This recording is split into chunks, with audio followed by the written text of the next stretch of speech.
beleza? Tudo bem com vocês? De volta aqui para mais uma aula de princípios de animação. A aula de hoje vai ser um pouco diferente, a gente não vai fazer tantas coisas. O objetivo é fazer uma pausa no momento para falar sobre coisas que já fizemos e em cima de um game legal, bacana, muito bem polido, a gente também discutir algumas situações de aplicação das abordagens que nós aprendemos até então.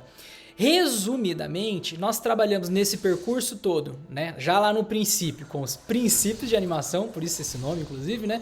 Começamos entendendo o que é aplicável da indústria tradicional de animação 2D dentro de uma animação 2D de um game e começamos a analisar possibilidades de uso de ferramentas, de uso de técnicas em específico. Mostrei o básico do básico para vocês e lá no Photoshop começamos animando, por exemplo, aquela moedinha que está no game que nós estamos produzindo aqui, tá? Pelo menos parte de um game. Aquela moedinha é um caso típico de animação frame a frame. Nós pensamos nas poses daquele ciclo de rotação da moeda frame a frame, criamos os sprites necessários e levamos para dentro da Unity e ali ocorreu a animação. Aí o software animou cada um daqueles frames que foram desenhados nos sprites para que a gente tivesse aquela sensação de animação. Em seguida, fomos também para a Unity, só que com algo já mais elaborado. Trabalhamos com uma animação por articulações via bônus usando a timeline, né, aquela linhazinha de tempo também da Unity. Já é uma técnica um pouco diferente, eu não animei frame a frame. Apesar de eu pensar nesse processo todo com frames, porque afinal a taxa de transmissão ali nossa é baseada nesse conceito, eu acabei utilizando um processo de automação dentro de uma ferramenta. Eu não desenhei frame por frame. Então esse é o primeiro ponto aqui que a gente tem que parar e pensar. Olhando esse game que está aparecendo aí para vocês, né, Ori and the Blind Forest, vocês estão vendo que muito do que tem aí é animado. E usando possivelmente as mesmas técnicas que eu venho mostrando para vocês. Itens que estão no cenário são animados, o personagem obviamente é animado. Aliás, daqui a algumas poucas aulas a gente já começa a animar o nosso primeiro personagem lá na Unity. Só que vocês podem notar que é uma imensidão de possibilidades de animações aqui. Tudo praticamente tem algum mínimo de animação aplicado. Agora, isso implica em desempenho. Qual é o desempenho esperado mediante as técnicas que eu posso adotar? Exemplo. Quando eu trabalho com frame a frame, eu na verdade estou criando fotos, né, pedaços, frames para uma animação. Posso desenhar elas, né, de forma automatizada dentro de alguma ferramenta, só que no fim, se eu tenho uma animação lá com 24 quadros, são 24 imagens, 24 figuras que compõem essa animação. Quando esse processo é aplicado para um objeto mais dinâmico, por exemplo, um personagem que tem uma série de possibilidades de movimentação, são inúmeras fotos que você gera, inúmeras imagens que você gera para cada pose. Dependendo da quantidade de poses que você tem, da fluidez que você espera, isso vai onerar espaço. Você precisa de espaço. Quando a gente fala de espaço, você onera memória. Você vai precisar utilizar a memória para armazenar cada um desses frames, cada uma dessas poses para que a animação aconteça de forma fluida. O processamento para esse tipo de animação, igual a animação da moeda lá que a gente fez, ele não é alto, não é um processamento muito alto. Agora, se eu crio uma animação com 100 imagens da moeda, eu preciso armazenar esses 100 frames em algum lugar e isso vai para a sua memória, porque você está consumindo de recursos de memória na hora que você está jogando. Agora, do outro lado, pensando lá naquele pêndulo que nós fizemos, ali eu tenho um sprite, um único frame, que está sendo animado dinamicamente pelos recursos que nós aprendemos, a utilização de bônus ali, fomos lá naquele editor, né, no Skin Editor, e colocamos uma animação para acontecer. Animamos isso tudo em timeline, só que eu não redesenhei cada um daqueles frames. É a ferramenta que gera para mim de forma iterativa toda aquela animação. Isso está acontecendo com esses elementos que vocês estão vendo aí, né, esses obstáculos ali que estão saindo, né, algumas partículas, algumas coisas ali em brilho. Vocês notaram que é um movimento circular, não é bem um movimento pendular que nós fizemos. O pêndulo é um movimento circular. Ali tem animações que são aplicadas com recursos muito próximos do que nós já utilizamos. Naquele caso, daquilo que estava rodando, você pode fazer pelas duas abordagens que nós estudamos. Só que você tem que avaliar o seguinte: quantas vezes essa animação aparece em uma mesma cena, em um mesmo frame capturado ali que você está jogando. Se isso aparece muitas vezes, trabalhar, né, com os bônus que nós vimos pode não ser uma boa abordagem, porque cada uma daquelas ligações de ossos consomem processamento, já não é mais tanto memória, você processa muitas iterações da sua animação. Então, cada um desses itens que vocês estão vendo aqui, ó, da vegetação que está se movendo, se esses movimentos forem todos feitos, né, por bônus, por ossinhos que estão ligados de alguma maneira, você tem um processamento alto, porque é muita coisa. Uma avaliação que deve ser feita, por exemplo, o seu personagem interage com esses itens?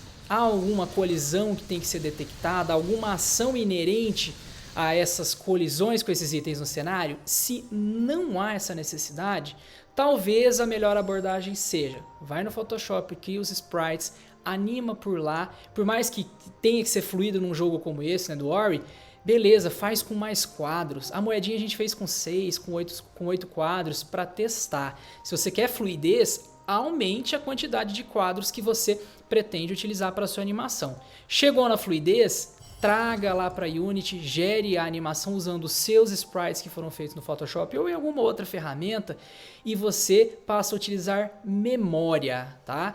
Como você está utilizando em vários pontos da sua tela, trabalhar com aquela outra abordagem dos bonds vai consumir o seu processamento. Se você trabalhar com as suas imagens, você vai consumir armazenamento, vai consumir memória em tempo de execução. Então sempre façam essa avaliação para que vocês tenham um maior desempenho. Você não pode exigir todo o hardware do mundo, mesmo que o seu jogador tenha, se não há essa necessidade de exigência. Então, se você pensa em situações que vão exigir processamento, tome esse tipo de cuidado, tá? Então, por exemplo, se tivesse aqui, passando ali no fundo, né, nessa cena aqui do jogo, vários pássaros, né, ou elementos que compõem o jogo, o cenário. Não sei se tem algum pássaro para passar nesse pedaço aqui da cena, mas suponha que tenha. Você vai passar ali 100 pássaros. Você vai animar esses 100 pássaros com bônus dinamicamente usando a linha de tempo ali da Unity? Tem necessidade?